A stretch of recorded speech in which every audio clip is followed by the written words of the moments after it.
This is Dr. Ron's Words of Wisdom, words on leadership, goal setting, productivity, and a whole lot more. I trust today this is like a vitamin or a supplement for your mind and heart. And wherever you receive podcasts from, would you please subscribe to Dr. Ron's Words of Wisdom, leave a rating and a brief written review, and it will be gratefully appreciated. Pass the word along. Today I want to encourage you to be a joyful person. Now, there are some who by nature, it just seems that that's an easier thing to do. There's some by their spiritual convictions seem to be a little more joyous. But anyone can be a joyful person, and we can certainly exude joy and be more joyful. There's some things that I want to say about it. The first thing is, it's a process. I'm not sure that any of us were born contented or joyful. It's a process, and like all processes, there are times when we're doing really well at it and times when we're not. And for leaders, I think we need to find that joy on the journey. I mean, you can choose to be miserable or you can choose to be joyous, but the fact of the matter is, it is a process. And there are days when we're all under stress. The difficulties and the setbacks are real. They're not imagined. They're real.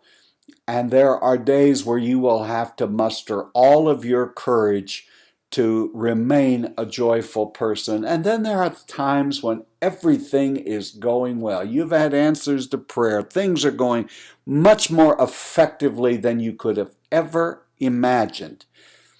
And there is joy in the process. Remember, wherever you are right now is not where you're going to stay the rest of your life. You are in it for the long haul. You're in it for the journey. The second thing that I would say to you is learn to celebrate. Some people, upon reaching a goal, reaching a milestone in their life, just immediately keep buzzing ahead to the next one. Stop and celebrate.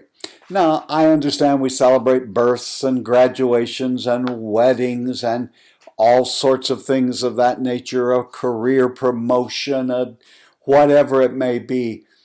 But sometimes you just need to celebrate that you lived through the week. Sometimes you just need to celebrate the fact that you endured a tough week and you did what you needed to do, and it wasn't easy, but you did it. You did the right thing. You lived by your principle, leader.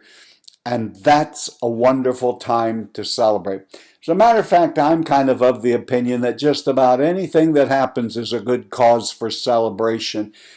If you learn to celebrate life and all that goes into making it, you will learn to create a spirit of joy in your life.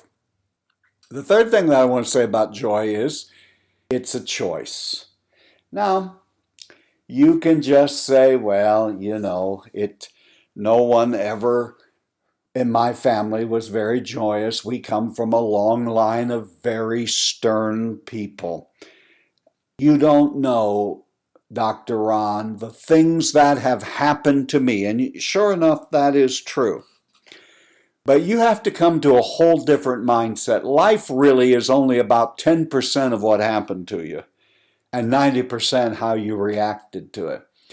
And you just might need to ask yourself this, and it might seem an odd place to ask it on a podcast episode about the joyful leader choosing joy, but the fact of the matter is, are you a reactor or a rejoicer? Do you react to the events of life and the things that happen, or do you celebrate with joy? It's your choice. It is a choice. Do not give your choice to someone else. Too many of us have given control over our lives to other people. You have a choice. So my leadership friend, choose wisely and choose joy. The fourth thing I would say is not only is it your choice, it's really under your control. You're going to have to take personal responsibility for your joy. lots of circumstances you can't change. I have experienced circumstances in my life that I never in a million years would have chosen for myself. There have been seasons of bitter winds at my house, and I couldn't always change those things, but I always had it in my control to choose my attitude and to choose how I would respond to things that happen. In 1989, I was a young man, and I developed a skin disease. And the little small town that I was living in, I had exhausted all the doctors in the surrounding communities, and it was recommended that I go to the Mayo Clinic, and that if I went, I would probably be admitted to one of the hospitals there and would be there 3 weeks. Well, sure enough, I went, and that's exactly what happened. I went in for the treatment. And those were days long before Kindles and electronic books. So I took a small suitcase filled with books, and during that 3-week period, read over 30 books. I didn't have much else to do. And one of the books I read was by an author that I don't know that I've ever encountered him since. His name is Tim Hansel. And he told a story in one of those books about being on a mountain climb, and he had a serious accident in which he broke his back. And then he went on to describe in the book how that every day since that moment, he is in pain. Now, you just think about that. Some of us have had pain for a season, pain for a spell, pain for the duration of an accident or an injury. But every day he had pain. And he was the first person I had ever read make this statement. I think it may have been in his book called Eating Problems for Breakfast, but this is 30 some years ago. He said this statement that captured my mind. He said, with all of that happening, being in pain every day, I get up every day and I choose joy. Now, I'm sure I had heard someone say in my lifetime that joy was up to me to choose it, but it never really resonated. Of course, you understand, when the student is ready, the teacher appears. Here I was, flat on my back, in a hospital, hundreds of miles away from home, friends, and family, not feeling well, and a man who says I'm in pain every day makes this statement: every day I get up and I choose joy. And I've done my best. I haven't always done it every day, but I too try to choose joy. Now, I ended a moment ago by saying that joy is under your control. And since it's under your control, here are some things that would describe the person who understands that joy is a process, that it's a choice, that we should celebrate life, that joy is under my control. If you want to be a joyous person, or you want to develop joy, and leader, you need to develop this. First, a prerequisite is a joyous person is a person who's grateful for life. Grateful, literally, it seems like, for everything. You can't be grateful for everything, but they have a strong sense of gratitude. Joyous people seem to be reverent about life, and they seem also to be people who honor others. Do you look for people to honor and to encourage and to give them the accolades that they need? Joyous people aren't just interested in themselves. They have their eyes and hearts directed toward others. Joyous people just seem to be full of hope and optimism.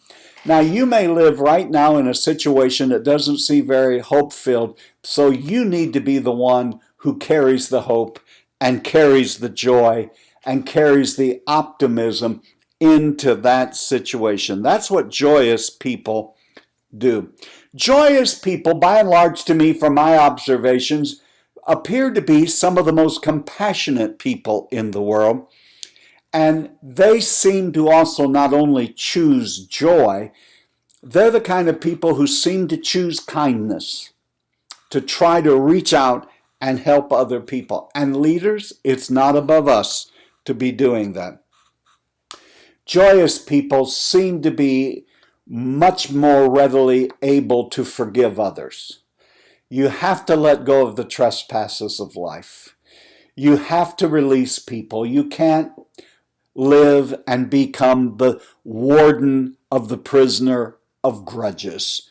You have to let it go. And joyous people seem to be able to just forgive others and to let things go. That also could very well mean, my leadership friend today, that you may need to forgive yourself. There may be some ways in your life in which you feel you have failed and you've let yourself down and you've let others down. Maybe you've let God down. And you just need to forgive. If you live in a spirit of forgiveness, it's much easier to be joyous. Joyous people are usually more generous. Somehow generosity and joy seem to be twins. They seem to hang around together a lot. Generous people seem to have a joyful spirit, and joyous people seem to have a spirit of generosity. The other thing you can tell about a joyous person is a person who laughs a lot. And the joyful people I like aren't those who laugh at others, but they learn to laugh at themselves. If you learn to laugh at yourself, you will never run out of material, because you and I are always doing things that cause us to laugh. Joyous people really focus on others and really listen to them. They listen to understand. They listen to the words and the spirit in which people speak, because joyous people are seemingly always trying to understand the backstory and the emotion behind the words. They focus in on people. Joyous people seem to be people who feel good about themselves. Now, are they perfect? No. Have they had a charmed life? Absolutely not. They just seem to be at peace with themselves. And when you're at peace with yourself, my leadership friend, it's much easier to give and receive love and to carry the joy with you wherever you are. Joyful people seem to just choose to be cheerful and enthusiastic regardless of the circumstances. Because when they have learned to make joy a choice, then you can choose enthusiasm as well. And likewise, enthusiasm and joy seem to be contagious cousins of each other. I have discovered that if you want to see who's bringing the energy into the room, who brings the real spirit of joy, it is that person. Energy, joy, vitality, they all seem to go together. Because if you get up and choose joy, like that author did that I read years ago, it's easy to be optimistic and enthusiastic. I think ultimately, though, the joyous people I know seem to have a deep, settled peace, an inner peace in their heart. They've made peace and they're filled with joy.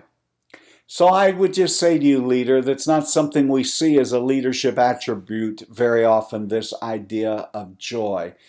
But whenever you come into the room, leader, don't look for someone to be joyous and to raise the joy level in your organization. Bring the joy with you. You can, because it is a choice. You've been listening to Dr. Ron's Words of Wisdom. Words on leadership, goal setting, productivity, and a whole lot more. I trust today that this has been like a vitamin or a supplement for your mind and heart. And wherever you receive podcasts from, would you please subscribe to Dr. Ron's Words of Wisdom? Leave a rating and a brief written review. It will help and enable others to be able to locate this podcast. Remember, my leadership friend, you are doing better than you think you are, and make sure today you choose to be joyful. And until next time, this is Dr. Ron saying, have a great and blessed day.